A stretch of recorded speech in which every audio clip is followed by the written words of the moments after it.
Okay, so the Webex is recording. So before we get started, let's talk a little bit about IntelliCorp. Then we'll move into we see changes, the one constant in the world of SAP. And then we'll start talking about, well, how do we deliver better quality for less effort by telling us what we should be testing and why, helping us find out what's actually testable, what's not. And as companies move, organizations move to lights-out testing or automated testing, how can we address the half-life problem of lights-out testing? And then I'd like to spend a little bit of time talking about how quality is really a development issue. And the earlier in the change cycle we can address the issues, the cheaper it is for all of us and the better quality we'll experience in our production system.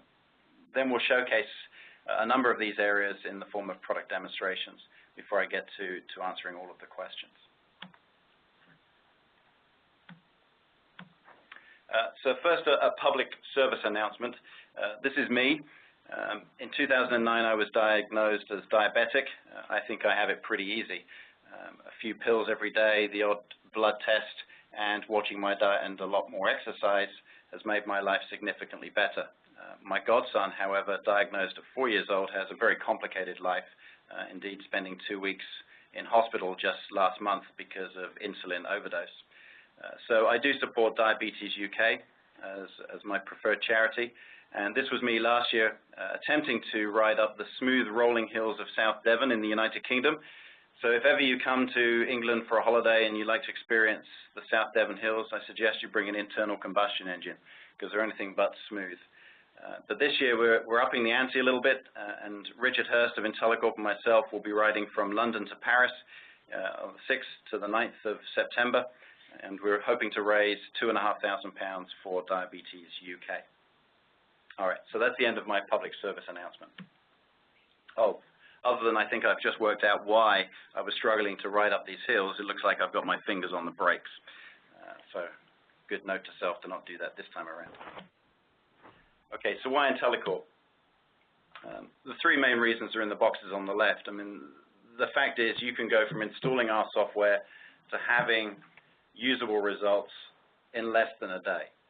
And what we're talking about here is working out how we deliver better quality for less effort. We can take any change cycle that you're embarking on, whether it's something major like an upgrade or a consolidation project, or reducing that down to this week's emergency corrections for issues that have slipped into production.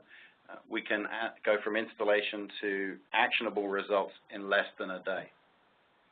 We're very fortunate to count more than 30% of the Fortune 500 companies that run SAP as customers, and many of them have given us a 5-star customer satisfaction ranking on public sites like LinkedIn and also SAP's own EcoHub.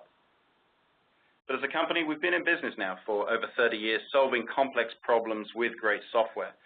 I myself am coming up on my 20th anniversary with the company, and I've worked on a wide range of application domains, and for the last 10 or 12 years, we've been focused exclusively on SAP. And as an organization, I know that we all work hard to be the company that we ourselves would want to do business with. Oftentimes, it's not about how well the relationship is working when things are going well. It's about how does that company take responsibility for issues when things go wrong. And you'll see, especially when you look at the reviews, that one of the themes that companies really recognize IntelliCorp for is the strength of their customer service.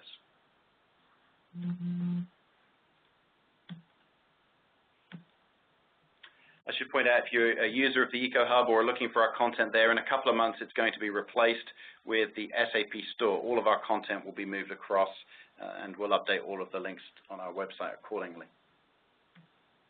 So let's look now at how we can square this circle of delivering better quality but for less effort. So one of the first things that we would like is somebody to tell us what we should test and why. If we're going to move away from a just test everything approach to being much more focused on the most at-risk transactions that we use day in, day out to support our business processes, then we need some kind of system that will tell us what to test and why. So the system needs to look at something like this.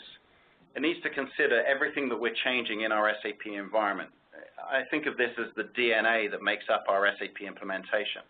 If you've ever gone below the surface area of your SAP system and considered the programs, the screens, the database tables, all of these components, of which there are millions of them, tens of millions in fact, this represents how our system's configured, customized, and really how it supports those surface area transactions that we use day in, day out to support our business processes.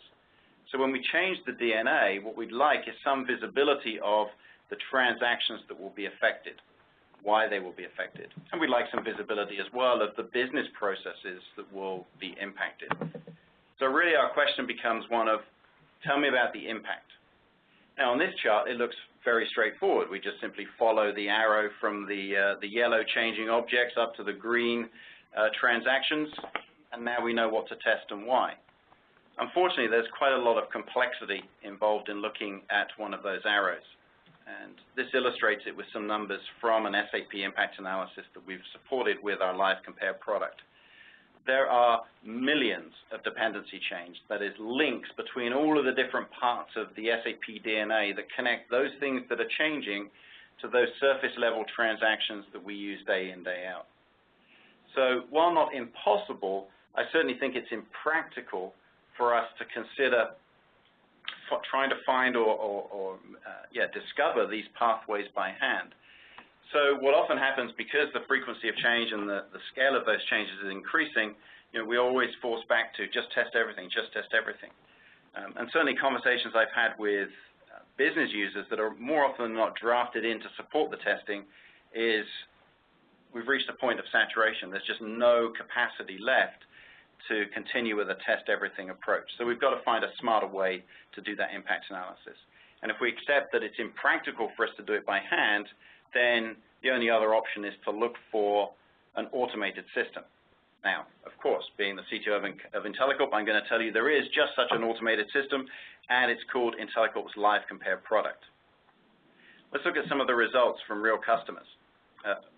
Actually, just before I get to that, let's look at what we're trying to reduce the problem to. If we consider something like an SAP support pack, then across a system of tens of thousands of transactions, you can expect to see, in terms of the order of magnitude, 10,000 transactions to be affected. Well, certainly that's well beyond anything that we actually use, so a first natural level of filtering is to reduce that down to just what we use. And we expect to see a reduction of about 10 times. So we're starting to approach more human manageable numbers, but still being told to go off and test 1,000 SAP transactions every time we put a support pack in is beyond our capacity. So the smart impact analysis that LiveCompare implements reduces that by another factor of 10. So what we can expect to see whenever we run an impact analysis using the LiveCompare software on changes like support packs or enhancement packs, we can expect to find hundreds of transactions to test, not thousands or tens of thousands. We did a sample of 15 customers that implemented SAP support packs using the IntelliCorp products. The first thing we do is identify what's actually being used. So I've averaged these numbers across those 15 customers, and you can see them separated out into custom and standard. So we've got a shade over 3,000 transactions that are being used. So if we were to take a test everything approach, then we'd rely on business users to run some number of these based on their daily experience. The first output from the product is to reduce that to just those impacted transactions. Now we see there's a step down. There's certainly a smaller number of transactions that should be tested, but I think you'd probably agree, asking business users to come in and test, 2,200 plus transactions, it's unlikely that we're going to get significant support for that. So we need to go further. We need to find some way to automatically identify the most at-risk transactions in this set. But transactions that, when tested, will still give us 100% coverage of those changing objects that affect these impacted transactions. We don't want to simply say, well, let's test fewer transactions, but we'll accept some increased risk that something will be missed in production. No, we still want 100% coverage, but we just want to test fewer things. And that's the result of using LiveCompare's smart impact analysis. So in terms of the headline, we're able to reduce the testing scope by 80%. Again, those most at-risk transactions will still exercise 100% of the DNA changes that affect what we use. We're just getting away with being able to test fewer things. So a natural question at this point might be, well, okay, how do you compute the risk? How do you decide that this transaction will see more risk of change than this other transaction. So what does most at risk mean? Well, in LiveCompare, there are two automatic factors that are used to compute the risk. The first is the frequency of use. So LiveCompare will always favor those transactions which are used more frequently than others when it comes to picking the best test case or the most at-risk transaction. Yes, there can be exceptions. I mean, we understand that those sort of end-of-period transactions may have a lower frequency of use, but are still very critically important to the business. So it wouldn't be enough to simply rely on the frequency of use. LiveCompare also uses something called the relationship to change, or we often refer to this as the depth value. I don't know, for those that have dialed in from the UK, you might have seen an Everything Everywhere advertisement campaign running using Kevin Bacon. If you've ever surfed on the internet or you're a big movie lover, you might have heard of the 6 degrees of Kevin Bacon. It's this idea that you can go from Kevin Bacon to any other film star or any film star to Kevin Bacon in just 6 steps, either 6 movies, 6 co-stars, 6 directors. It's an example of how our world is connected by small networks. And so LiveCompare embodies the same concept and will always favor those transactions that are really closely tied to the piece of DNA that's changing. I mean, if you think of that for a minute from a testing perspective, then that, I think, makes good sense. You know, if SAP were to change the main program of a transaction, you'd certainly want to test that transaction over one that was very distantly related to that program. Why? Because you have a much greater chance that you will exercise through your test scenarios the specific change that SAP have made. So these two are the automatic factors that LiveCompare uses to compute the risk, and it's how it reduces your test scope from the 3,000 plus transactions that we use down to the few hundred that are most at risk and that we must test. You can now add a third. It's an optional feature. It's not something that's required, but it's based on working with customers that use this product day in, day out. And what they've told us is they said, well, these automatic factors are great, but you know what? We have a set of business-critical transactions that, if ever they're impacted, whether there's a, LiveCompare thinks there's a better test case or not, we always want LiveCompare to favor those business-critical transactions. So that's an optional feature that you can now use in the latest version of the product. And that helps drive the risk calculation. Again, LiveCompare will favor those business-critical transactions when it finds them to be implemented. So that's the basis for how LiveCompare searches through all of those impacted transactions to reduce it down to the few hundred that we must test in response to an SAP support pack. So of those transactions, probably the next question for the testing group is going to be, okay, so what of that's testable? What's not? So LiveCompare will integrate with tools, third-party tools like HP Quality Center, IBM Rational Quality Manager, or in fact, any homegrown custom repository of test assets. Richard and I were working with a customer last week who drive all of their testing and test asset documentation through Microsoft Excel. So we were able to integrate that content into the LiveCompare product and use LiveCompare's analyses to work out what's testable, what's not. So what have I got on the screen here? I've got a whole bunch of transactions that are rolled up into some form of test scenario, test script, test plan, either in HP Quality Center, IBM Rational Quality Manager, or our custom test asset database. And I've color-coded them according to whether they're impacted and there is a test asset available. You can see the links binding us to the test asset database, so that's great. We've got test assets, they're impacted, we've got test assets, that means that those components are testable. These we're not too concerned with because they're not impacted, but these we are. Because they're impacted, LiveCompare found them, it stuck them in that most at risk category, and we have no captured test asset for them. So finding this, especially when your HP QC environment has grown to thousands of test scenarios, can be a time-intensive activity. Instead, what we can do is use LiveCompare to automatically identify where we have hits and gaps. The hits are good. It means a transaction is impacted and we have at least one test asset available. The gaps are bad.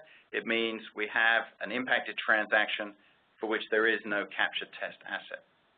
So these are all questions that have to be answered as part of a change cycle in SAP, and what we're doing using the software is automating aspects of those tasks, which shrinks the time it takes to get them done, and because we can identify these hits and gaps over time, we can improve the quality of our regression test library. So let's look at a challenge now that we refer to as the half-life challenge of lights-out testing. So we've invested in an automated functional test tool, and we've gone to some lengths to capture or create test scripts for key transactions. Often we'll take a business-critical first approach to building our lights-out testing. And what we want to see is the ability from change cycle to change cycle, really quick ability, quick way to run the testing by just executing these test scripts. So principally, test scripts work on this. I used to work for a software company that distributed Autotest. I don't know if anyone's been in the testing game that long, but it was one of the early capture playback testing tools. The idea is we record an interaction with a software application, and the tool records that interaction. We can do some data mapping, and then we can play those scripts back. So here I've got my automated test. It depends on these two screens in the system, and everything's green, so everything's good. And then following a change cycle, we introduce a new screen. So the screen flow is now screen 1, screen 3, screen 2. Well, the test script has no knowledge of screen 3, so of course it's going to fail.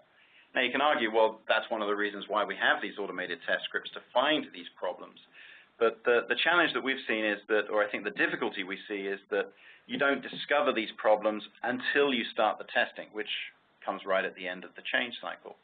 At which point, in order to get through the testing of screen 2 to make sure that's still okay, you fall back on manual testing, because there's just no time to go in and invest in keeping those test scripts up to date. But what if you could discover that screen 3 was new, it was part of the sequence right at the beginning of the test cycle, so that you could plan for updating your lights out test scripts? That would give you a much better opportunity to maintain the health of those test scripts. Because if we don't, this is the kind of track that we see, which is why we call it the half-life problem. So with change cycle 1, we record all the test scripts, and it's fantastic because everything is usable. But with each successive change cycle, and I'm exaggerating a little bit for a dramatic effect, but we find that only half of our available test scripts are usable. So within 3 or 4 change cycles, we're back to the point of doing very much largely manual testing. Again, the LiveCompare product is designed to help here. It's designed to identify the impacts on your SAP system that will affect those automated test scripts, but at the beginning of the change cycle, giving you the opportunity to maintain their health.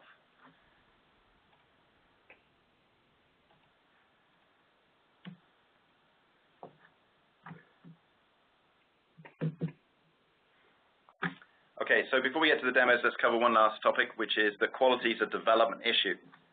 If you go back to those 15 customers that we ran, the first chart showed what they use in terms of standard and custom code. Okay, here it is reflected in a different form, but it gives you a sense of just how much of those customers' application is custom code. So I think everyone would agree that the customizations are clearly very important. We actually have a much larger data set, over nearly, I think, 600 customers that have gone through. And across that data set, the average is about 30%. So these 15 are, kind of towards the higher end of the customization level. Certainly there are examples of much lower numbers, but nevertheless, however much custom code you have in the system, it's important. And when we think about custom code, there's a number of questions that we might have that affect its overall quality. I mean, one thing is that we don't want to waste resources on unused customizations. So a very quick win that we can use LiveCompare to discover is what's used versus what's unused, and then put all of our emphasis into the maintenance of those used components. Complexity is, that writing a single line of code is easy. Maintaining it for the next 40 years is the hard bit. So the more complex the code, the more expensive that customization.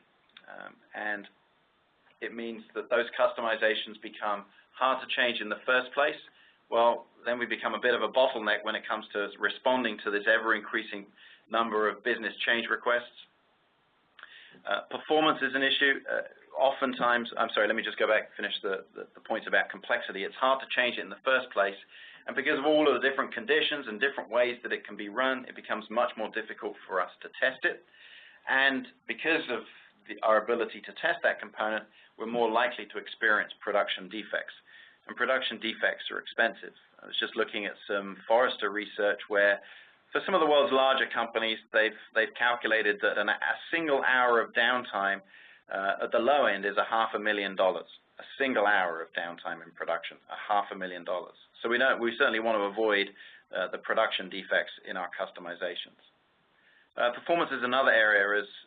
As our production system databases increase in size, often what we find is that we don't have the resources available to replicate that kind of data all the way back to development, especially for all the different streams that we're maintaining. And so we write custom code against much smaller data sets. And guess what? It runs beautifully. It runs really quick when you've only got a few thousand records. But then as it gets promoted through QA, we sign off on it again. We don't have the same kind of size data sets. And it's only when we hit production with our multi-terabyte size databases that suddenly we've got the operations support team, screaming at us saying, what do we do in that recent change? It's running like a dog and they've had to kill the job. So if we can detect performance issues before they become issues, and that means identifying them all the way back in development, then we can improve the overall quality of our customization. Security also becoming a more important area, ever more important area of concern. We want to be able to scan that. And one that I would add, which we're experiencing more from customers now, is what about our own standards? We've all developed in Microsoft Word documents or otherwise a set of coding standards that we expect all of our customizations to adhere to. Well, how many of those are really enforced?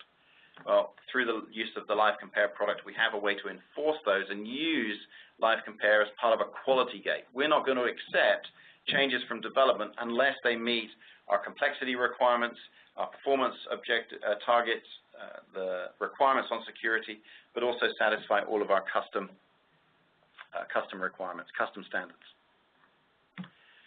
So a couple of charts just to illustrate this, again, from a real customer, showing you the magnitude of the unused custom code that can be in the system given the 10, 15 years we've already been running it. And I often refer to this as the developer beauty pageant. You can tell that I'm the CTO because clearly I don't get to write code anymore. I always joke that the CTO is the person that creates the first version of a product and then is quickly promoted into a position where they can do no more harm, while a team of professionals led by B. Halford and T. Benton over there come in and do the real work. The good news is the demos I'm going to show you come from a second version product. I also like to, this is referred to as the good, the bad, and the ugly chart. So we're able to determine the complexity, whether it's high complexity, medium complexity, or low complexity, automatically in the product. It uses an SAP recommended algorithm, and the thresholds of good, bad, and ugly come from a white paper that SAP released on developing modern ABAP code. Okay, so we've covered a lot of different areas, but hopefully I hope at least you can see how those connect back to trying to help us square the circle of how we deliver better quality for less effort. Let me now show you some of the product capabilities, and then we'll get into some of the questions. Again, if you do have any questions, please raise them through the chat feature, which is in your Webex area. Thank you.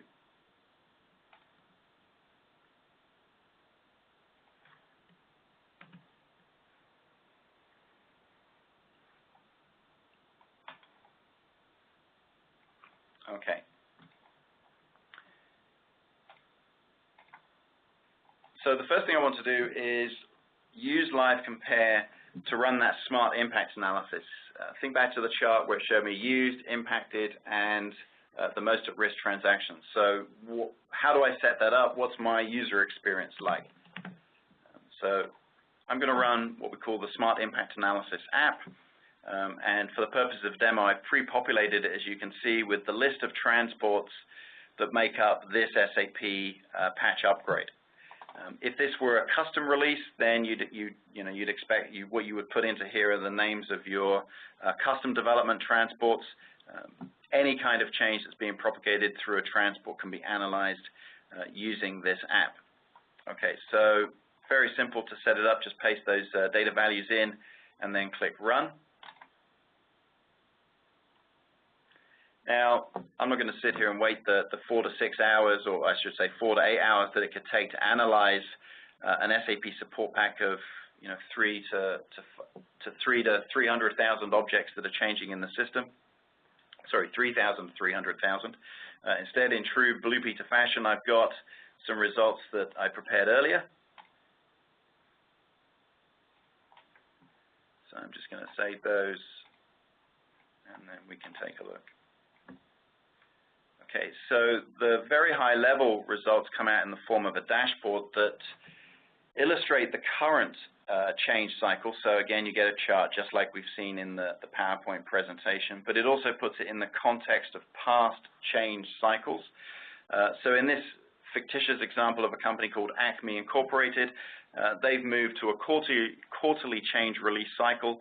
So I can look at the March cycle in the context of the previous 6 changes. So we can see that this change cycle is very much in line with, in terms of the number of transactions that are impacted, that we use, that are then most at risk with past change cycles. There's nothing really out of the ordinary about this particular change.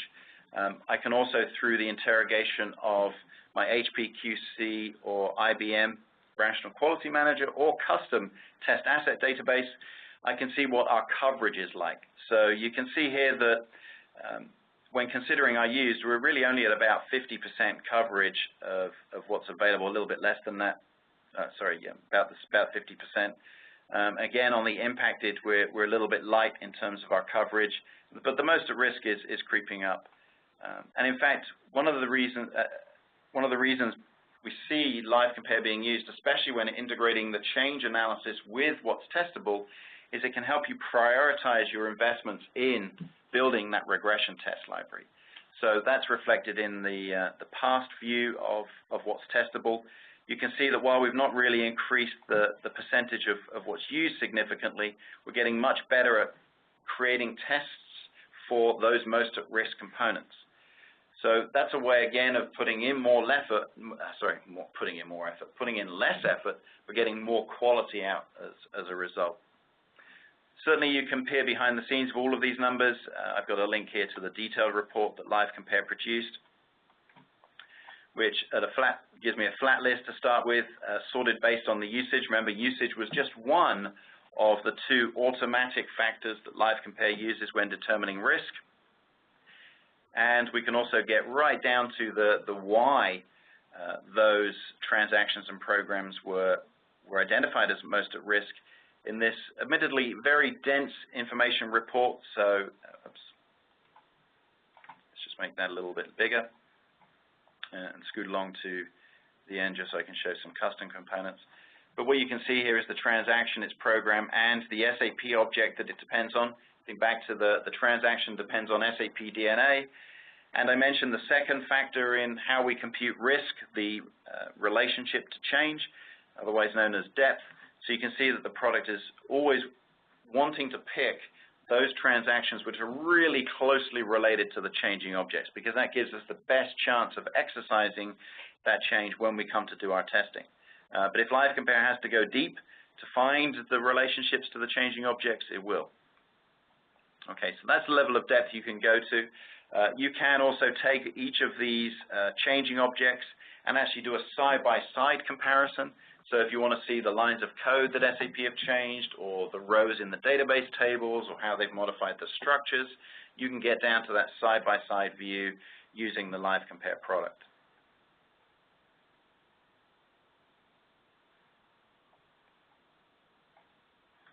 Okay, let's have a look at a slightly different app this time, and relating to the overall custom code quality. Oops, let's just move that around. Again, I've got another app that's been set up.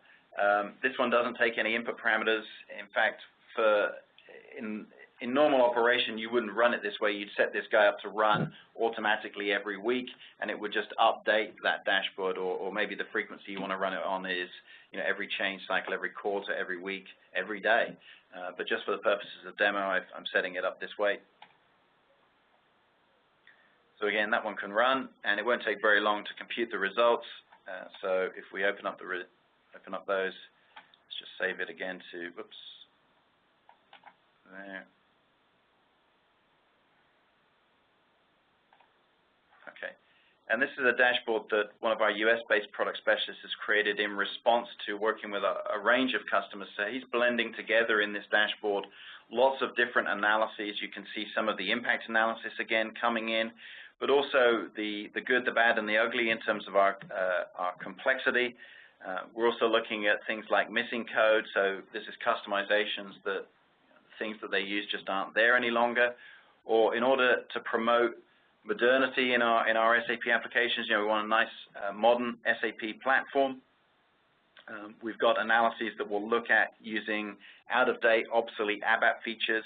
Again, I mentioned the performance metrics or performance rules, and also in this case, you can see they pass all of the tests for security. So this is another example of a dashboard that is readily available through LiveCompare. As I say, this one created by a product specialist in the US. Based on feedback from a number of customers.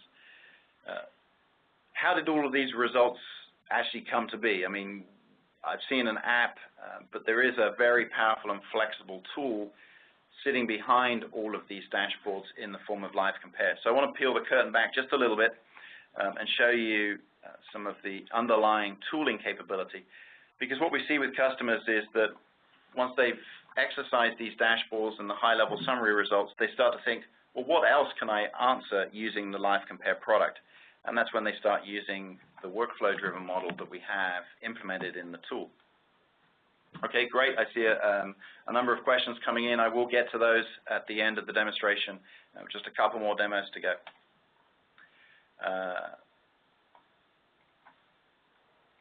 So first of all, let me introduce you to workflows. I always ask the question, has everyone played with Legos? I'm not expecting everyone to suddenly jump on chat and say yes or no, but if you have, I hope you enjoyed the experience. Well, what we've tried to do with the LiveCompare product is basically implement a very similar system using bricks that can be snapped together in lots of interesting ways to solve particular SAP lifecycle problems. Unlike Lego, where there are hundreds of different bricks, we have just 3 types. We've got yellow ones, blue ones, and green ones. Yellow ones are where we input data, and you actually saw that in the app earlier where I entered a list of SAP transports that I wanted to analyze the impact of. So that's an example of a user input. The magic of the product is implemented in the form of these actions, which are really great at getting data out of SAP, analyzing it, or creating dashboards like this, which contain all of the valuable information that we can use to improve quality for less effort. So the dashboard is an example of one of these green ones, which would be an output. And just like Lego, as soon as you put a brick together, as soon as you hold a brick, you can start playing with it, you could execute it, you can run it. Now, this one won't do very much, but it should at least succeed. Perfect, it ran. Now, just like Lego have standardized the interface between their bricks, we've done the same thing in LiveCompare, so you can start snapping them together, run them, and start getting useful data out of your SAP applications that can be analyzed and turned into useful information. This one, for example, discovers exactly what transactions and programs have been used in the system. And this data, while not revolutionary in terms of its single purpose, is used throughout LiveCompare's analyses to really focus in on the transactions and programs we're using, leaving behind all the stuff that we don't. Okay. And you can go further, you can build them up into then information reports and even integrate the product with your corporate email system so that the software will push out a notification when new information becomes available. So let's look at that custom code dashboard, at least one aspect of it, which is this complexity, missing code, obsolete features analysis, and see how that might be implemented. So here's a reduced example where I've specified an SAP system. I've chosen from a range of categories that I want the software to analyze, and certainly you can add your own, which is where you would codify your own ABAP development standards, and they would be plugged into the product. And because I don't want to analyze all of the custom code in this demo at least, I've just given it 3 examples, which you can probably guess from the name are not going to fare too well when it comes to the analysis.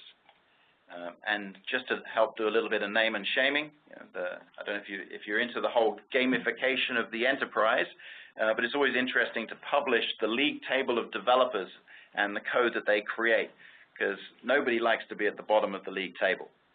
So we're going to find out which of IntelliCorp's developers is at the bottom of the pile when it comes to the quality of their ABAP code. So let's run that.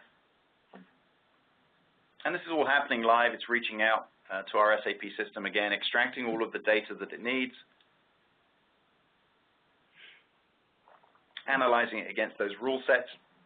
And again, the code complexity is based on an algorithm and sets of thresholds for low, medium, high complexity that SAP published in a white paper on developing modern ABAP code. And from that paper, we also extracted things like, here's a construct that's obsolete, it's not advised that it be used anymore. So it helps you ensure that your custom code is kept up to date.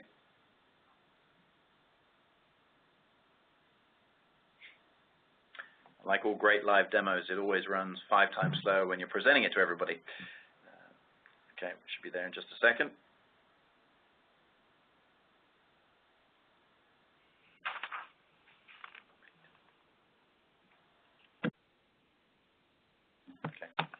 So one of the things that, while that's running, I mentioned this idea of Lego bricks, and you're probably thinking, well, I don't want to start off with a blank sheet and then I've got to put all these bricks together. What I really want is that, that app as my interface, at least as I start with a product, and then over time I'll learn lots of other ways that it might be used. Well, the good news is we don't ship the product with just a bunch of bricks like when you get a Lego model.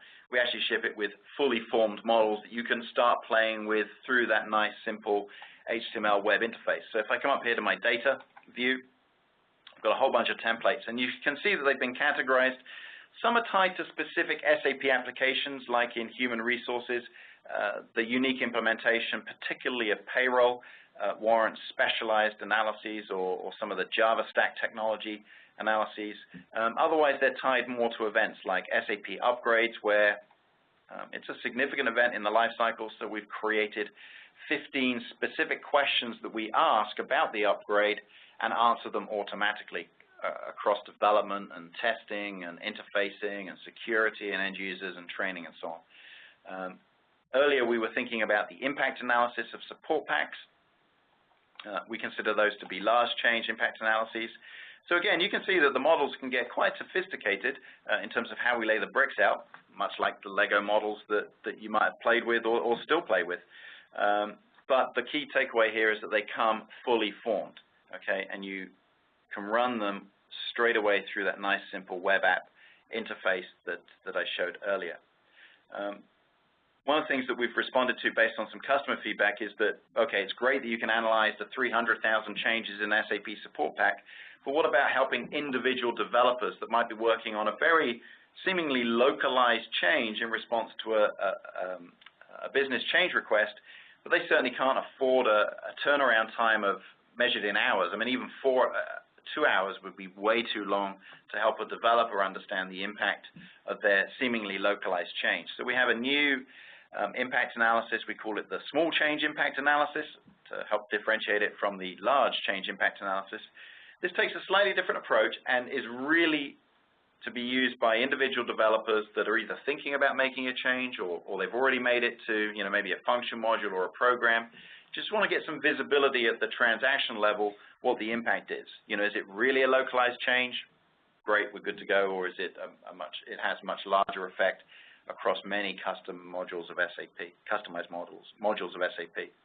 So this is a new impact analysis, and this one, its runtime can be measured in minutes.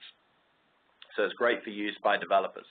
Again, the point is that there are over 200 of these pre-built templates which can be run through that simple web HTML form interface. Okay, hopefully the ABAP quality analysis has indeed finished, and we've processed the results. And if I take a look at these 3 programs we analyzed, okay, we're able to analyze them very well. Where you have a percentage score, that tells you how many of the rules the program passed. So 100% is excellent, 0, 1%, 12%, that's very bad. And you can see the complexity count.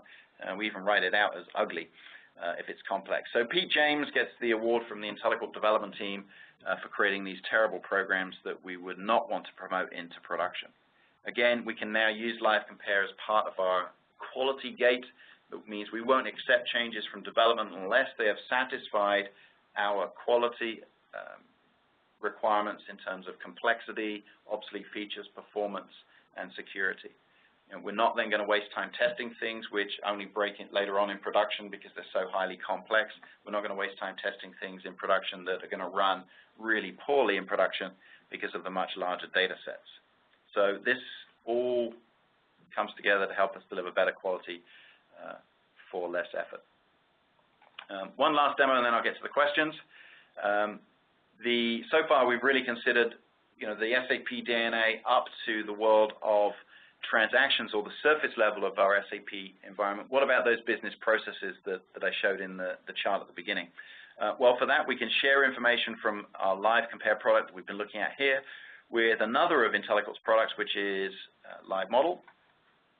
So let me just switch to LiveModel. Very similar in terms of its interface. What I've got here is a business process model. I'm just going to turn off this for a second. Yep. Okay. So I've got a business process model which describes all of the key areas that SAP supports, and you can incorporate into this all of your customizations.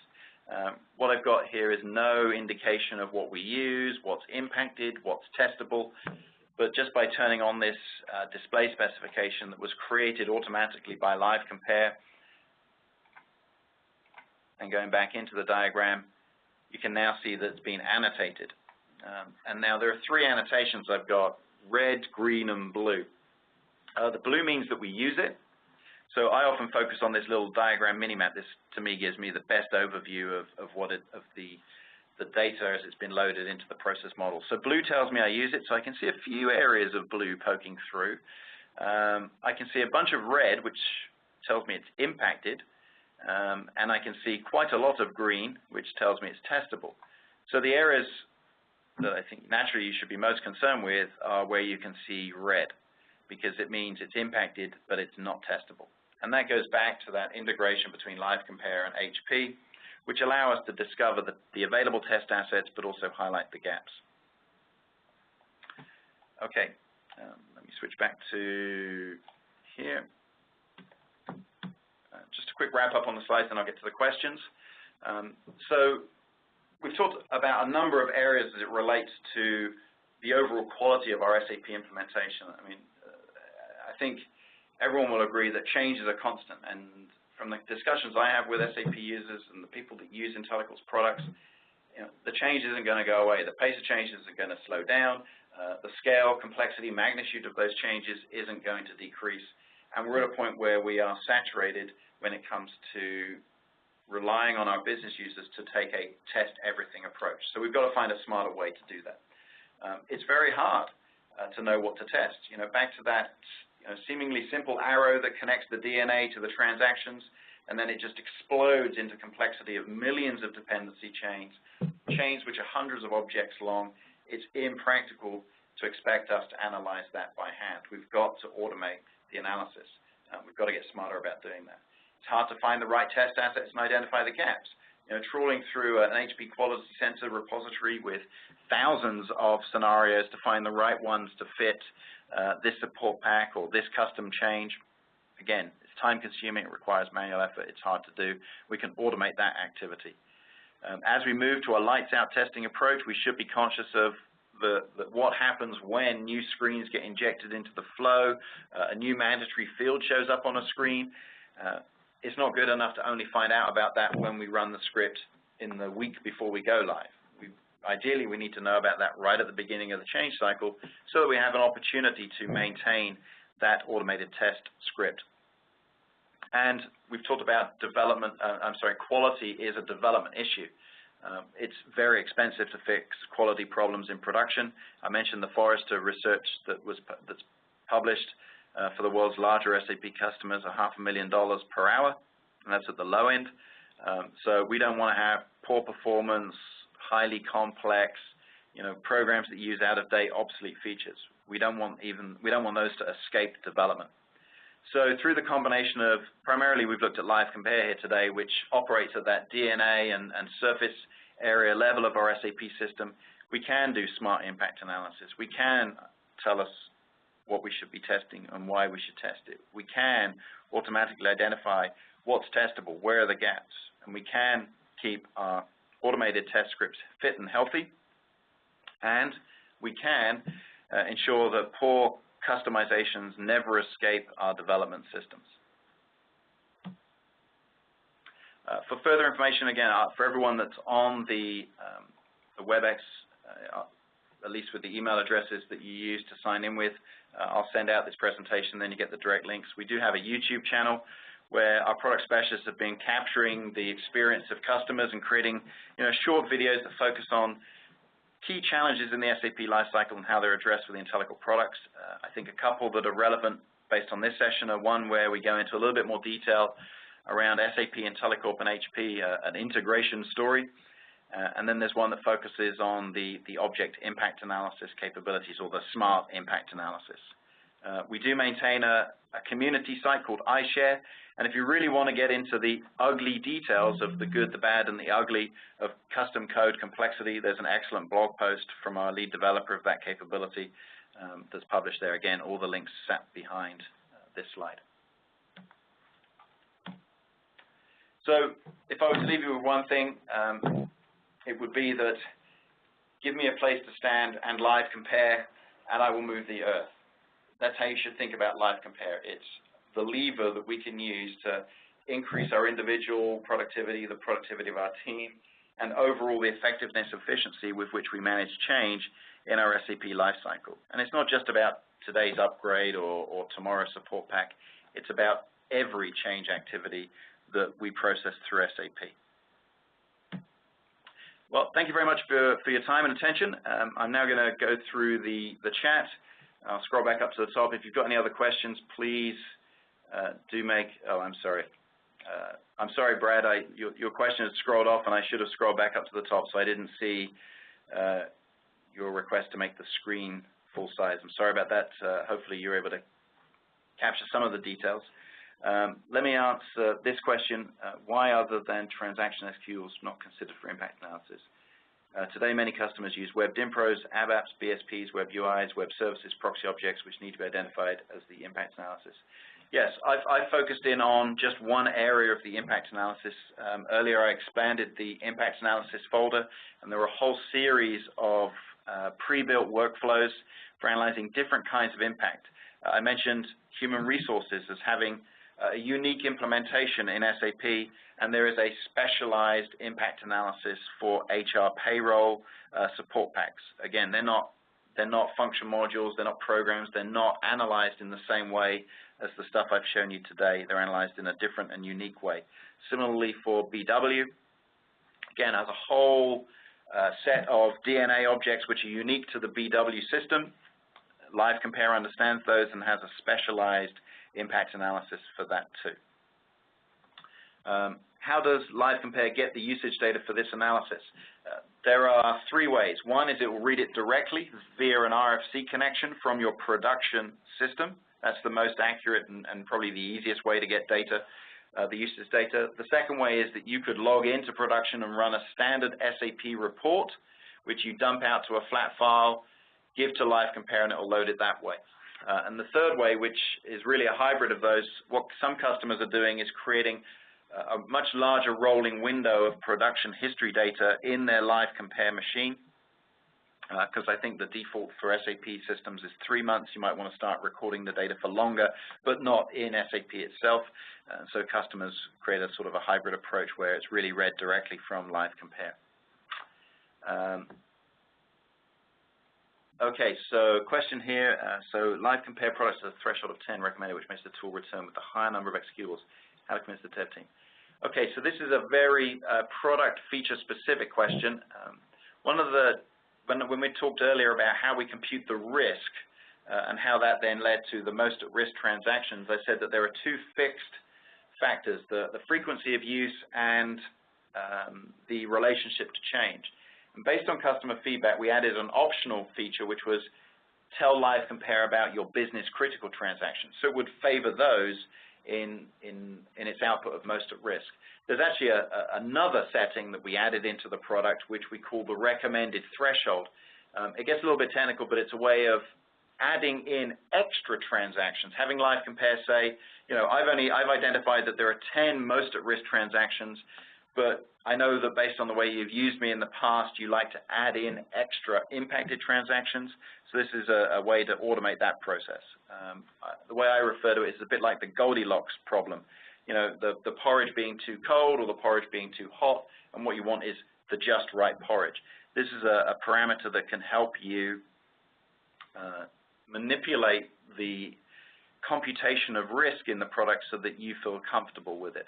Again, it's not ever going to let you reduce the most at risk to such a small number that you won't get 100% coverage. That's an absolute in the product, but it does let you add in extra transactions. So I don't know if that answers the question that was posed, but given it's very product specific, I'd be happy to take that one up later. Okay, does LiveCompare work with HANA Studio? If yes, do we have any demo presentation? I have not got a demonstration of how LiveCompare will work with HANA. I know we have a couple of customers that are using LiveCompare with their HANA projects. I need to get some more details on how that's actually going and then relay that back, and I can do that to the person that's asked the question. So the last question that's been asked is, what's the link between LiveCompare and HPQC that identifies which tests in the QC test plan need to be tested? Actually, I can show you that. It's the transaction code itself. So here's my HP environment, and if I go down into my test plan area, this is within a particular project, this is what LiveCompare is scanning, your entire test plan. And I've got an example. This hierarchy, in fact, was produced from another integration we offer between LiveModel and LiveCompare, and this test plan was generated automatically based on a business process flow diagram in the LiveModel product. If you want to learn more about that, I recommend you look at the SAP, IntelliCorp, and HP, an integration story recording that's on YouTube. Okay, so here's my test scenario that was created, and as I scroll across, you'll find that we actually created a user-defined field where we've stored the transaction code. It's not necessary for you to create a user-defined field, but LiveCompare will scan basically for transaction codes in the name, in any of the system fields, and any of your user-defined fields. So that's the link in terms of answering the question of what's the link between LiveCompare and HPQC. It's the transaction code.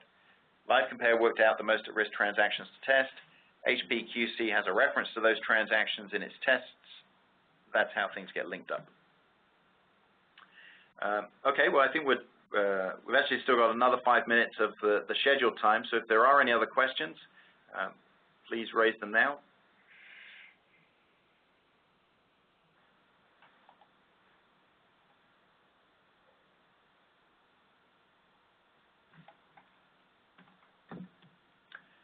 Okay, well, it doesn't look like any more coming through. Again, I will send out the presentation materials and the link to the recording, so feel free, please, to share that. Watch it over again. Oh, I'm sorry, there is one last question that's come in. Does it scan for custom transaction codes as well? Yes.